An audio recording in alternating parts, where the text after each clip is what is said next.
আমরা 1 কেজি অ্যাডল্লার বানিয়েছিলাম। রুদ্রে 9 দিন শুকানোর পরে বৈরিক আবহাওয়ার কারণে আমরা এরকম করে একটা বোর্ডার তৈরি করেছি।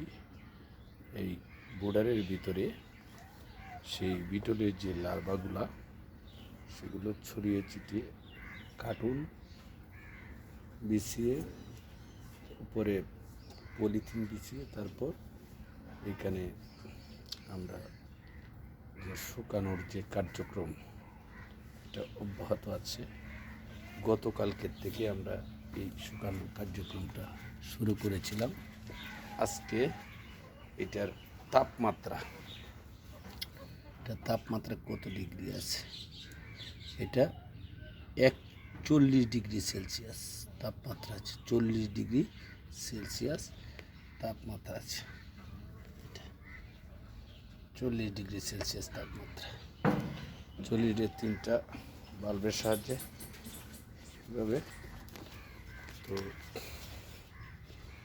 শুকানোর যে কার্যক্রমটা এটা অব্যাহত আছে। তো মোটামুটি কিছুটা যে একটা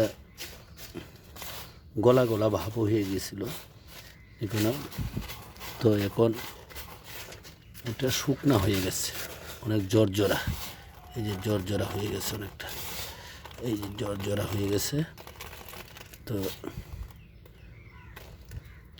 তবে তৈলাক্ত ভাব এখনো আছে। তো আমরা এরকম পাতলা করে দিয়েছি, কিছু পর এটা নেড়ে ছেড়ে দিচ্ছি যাতে করে তাড়াতাড়ি এটা এখন মনে হচ্ছে যেন একটা ভাজা একটা ভাব,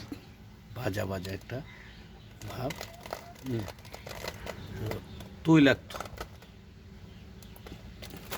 তেলটা আস্তে আস্তে শুকাইতেছে। তো একটা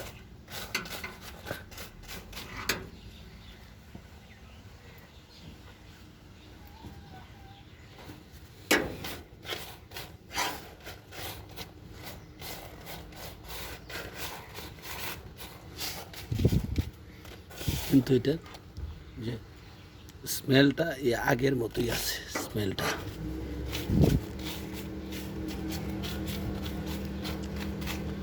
শুটকি টাইপ যে একটা গ্রাম থাকে, যেটা স্মেল থাকে, সেই স্মেলটাই আছে এখন। তো ইনশাল্লাহ দেখা যাক কত দূর অগ্রসর হওয়া যায়।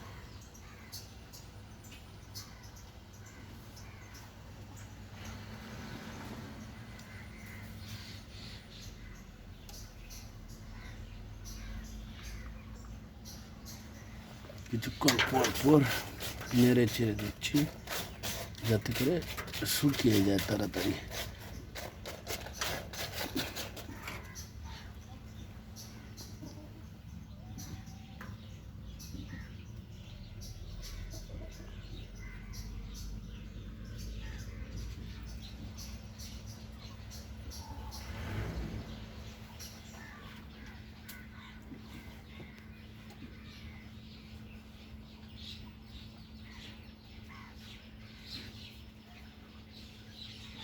এটা এমনভাবে সেট করা হয়েছে যাতে করে এটা এই যে উঁচু করা যায়, বা এই যে এরকম উঁচু করা যায়, যেগুলো উঁচু করা যায়। এখানে একটা গুণাতারের সাহায্যে এভাবে বেঁধে দিয়েছি যাতে উঁচু করা যায়। আবার তাপমাত্রা যখন হিট বেশি এসে যাবে তখন এটা উঁচু করা যাবে, এরকম উঁচু করা যাবে।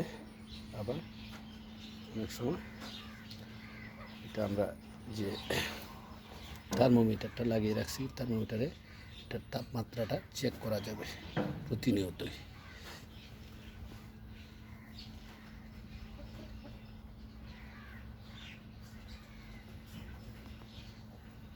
নতুন আঙ্গিকে বিটলের লার্ভা শুকানোর প্রক্রিয়া অব্যাহত আছে।